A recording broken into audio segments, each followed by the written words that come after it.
कवन तरैया बाबा सजवा उगतो है हो। कवन उगेला भिनो सार जी। चंद्र तरैया बेटी सजवा उगतो है हो। सुकवा उगेला भिनो सार जी। कवन चिरैया बाबा सजवा बोलतो है हो। कवन बोलेला भिनो सार जी।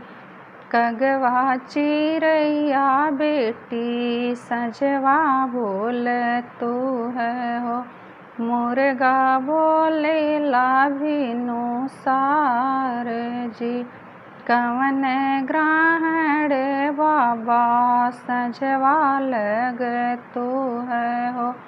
कवन लगेला भिनो सार जी। चंद्र ग्रहण बेटी सजवा लगतो है हो।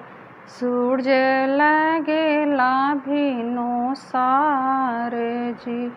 मड़े में लागे बेटी बेटा ग्रहणवा हो।